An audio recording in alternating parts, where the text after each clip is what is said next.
Imagine an ocean full of warships with 0 sailors on board.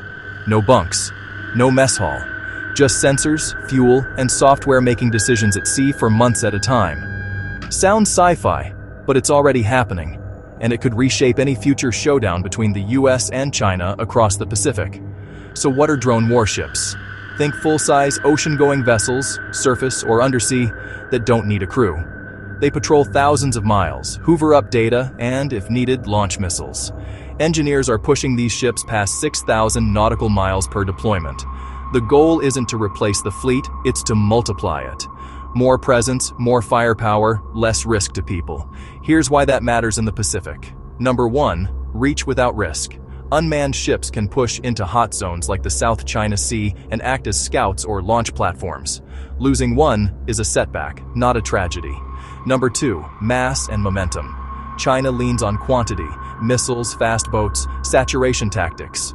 Drones let the US answer with swarms of cheaper hulls that complicate targeting and drain defenses. Number 3, persistent surveillance. Machines don't sleep. These vessels can loiter for months, feeding a live picture back to commanders and shrinking the window for surprise.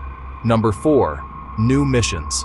With no crew on board, dangerous or experimental tasks, mine laying, electronic warfare, protecting undersea cables, shadowing fleets, suddenly look doable. But this isn't automatic dominance.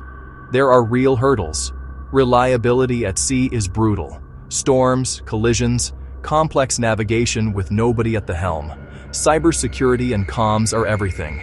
A jammed or hacked ship flips from asset to liability fast. Then there's the law. If an unmanned ship attacks or gets captured, who's accountable?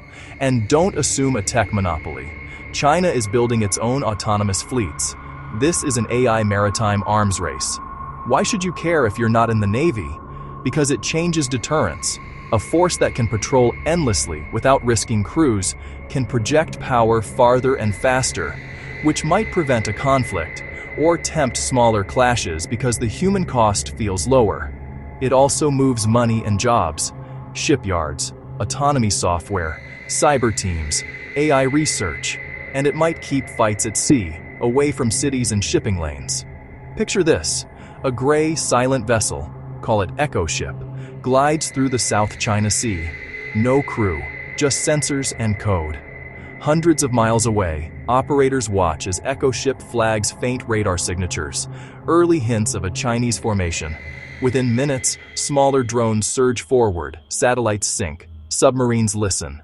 No shots fired, but the message is loud. We can see you.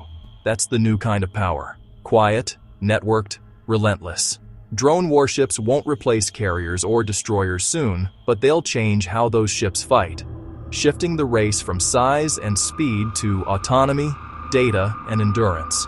In a world where seeing first and lasting longest decides the winner, the ocean itself is getting intelligent. And whoever masters fleets of thinking ships won't just command sea lanes, they'll shape the future of warfare.